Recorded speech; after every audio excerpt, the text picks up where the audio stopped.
It's me. Hi, I'm the problem. It's me.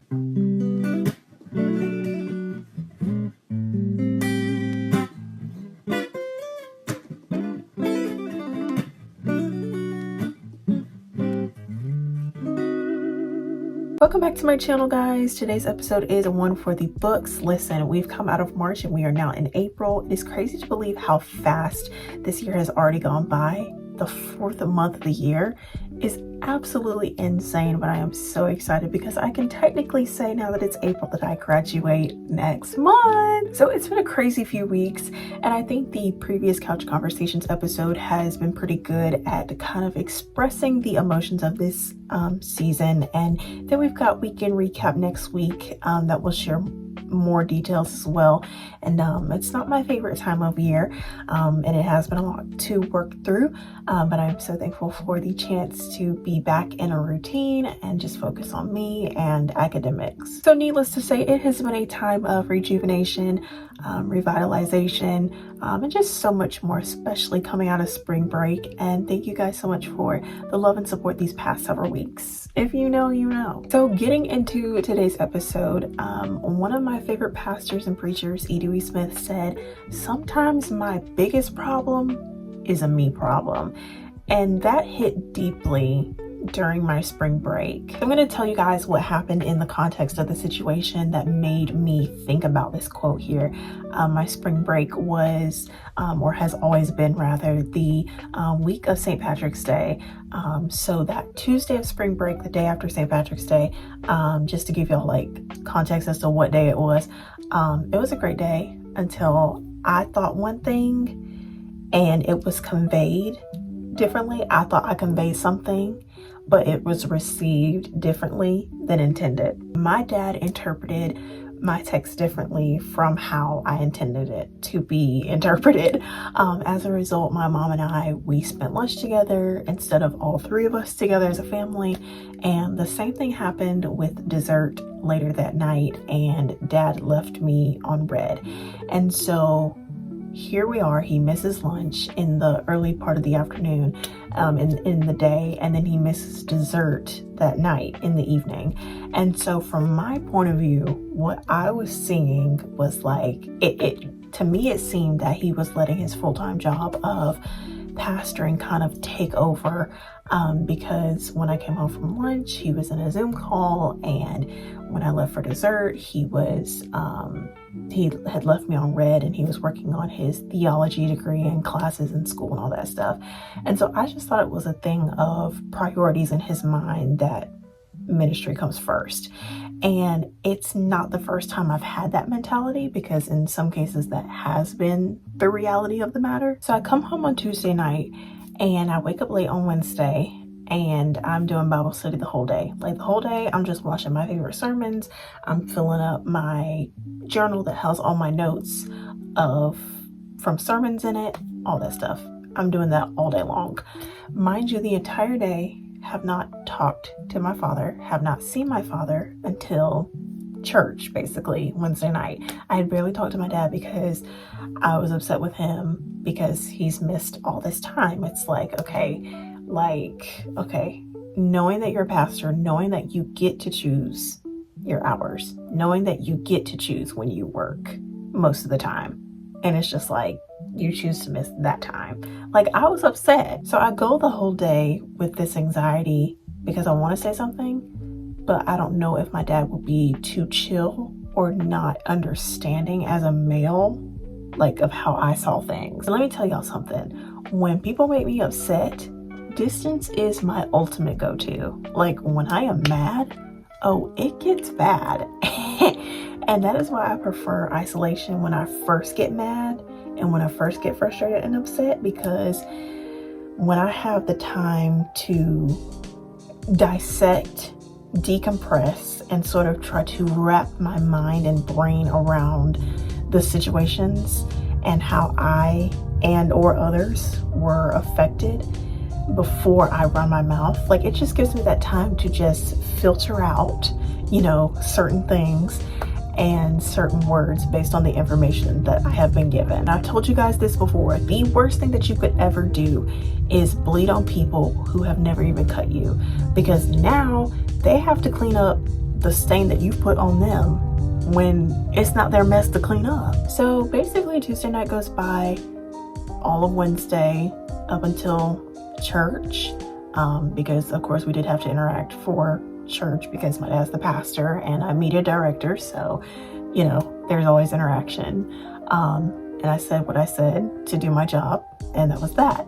And then all of Thursday basically, and over the course of these 2.5 days, I'm just in my room doing Bible study, taking notes from old sermons, like I said. And at that time, I just so happened to be more than halfway into the emotional detox series that Pastor Smith did, which was so good, going back to November 2021, when he did this series. And while I was in the shower, it occurred to me that I was the problem, because here I am, I'm sitting up here mad at somebody who's chilling and thinks I'm chilling and having a great time, because they are not aware of what they did, because I haven't even told them. And I just distanced myself and thought that was the indicator. And so right then and there, it just clicked that a person doesn't know unless you tell them.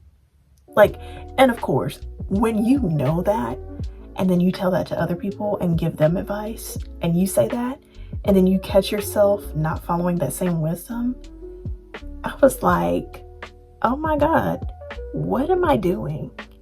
And when I took the time to just simply discuss and share, like, my perspective of how everything was interpreted, it was like all of the anxiety from not wanting to face interaction just went completely out the door. And I have to say, it made me really just shut up and repent to God, because I was not being emotionally intelligent.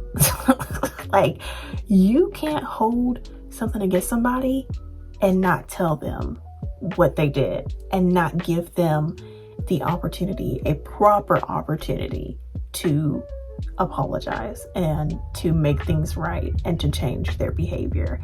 Because if you have a problem, then speak up. But if you're not going to speak up about the problem, you really don't have a problem. Because if you're not going to say anything, don't get mad at the other person for not knowing. Sometimes it's you. You're the problem. Like, you're not always going to be the best at every moment. There's days that I will fail at being a good daughter, a good sister, friend, student. I didn't say goddaughter, granddaughter, or auntie, because in their eyes I can do absolutely no wrong. No, in reality, sometimes it's you, and you need to work on you. Like, but this sense of entitlement and pride and manipulation and status and all these things that make this generation big and bad, it's running rampant, and it's crazy, and it has to stop. Like, some girls got beauty, but they don't have the brains. I'm telling you that. Like, they can keep up a good image externally, but be internally chaotic. I've seen and heard the quote, some people are missing a few screws, but honestly, some people are missing the whole toolbox. It's that bad. And that's why, in my eyes, ain't nobody better than anybody else. Because there's people who have lots of money, but they don't have inner peace, because their money is what buys their happiness. Like, for real. There's people who have status, but a constant stream of anxiety because they are trying to be somebody that they're really not. So that's why, you know, these big things don't flatter me as much as they used to. So when you sit with yourself and you take that time to dissect you and figure you out and work on you, you become a lot more careful of how much time you spend viewing other people and what they got going on, because them tables could flip and you could be another person's interest of topic in all them group chats. And see, this is the reason why I pray for not just myself, but for everybody in this generation, because there has to be a time where we build a better sense of emotional intelligence, and to be able to actually be decent, functioning socially interactive humans with good friendships and relationships with important people in our lives. And so I'm grateful for this situation and how it has taught me to look at it from a different perspective and not just always about how I can get you to tell me that you're sorry. Even in situations where I've been hurt by another person and I did nothing to them, I had to realize that it was something in their life that they were going through personally that they took out on me socially in their social life with, their friends. And it just manifested in different forms. And they let their personal life bleed in their friendships and relationships with other people. When new people came into my life and old people left, I had to overcome these feelings of betrayal and manipulation so that it wouldn't rub off into new relationships that has nothing to do with them.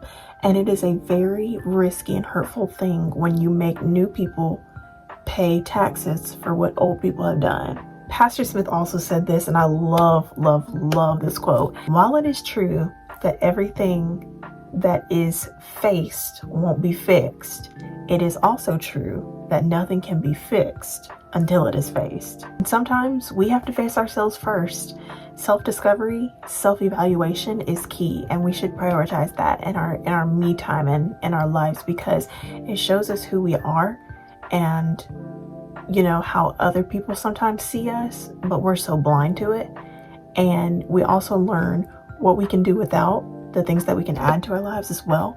And this past spring break, I only saw 2 people from school out of the entire week.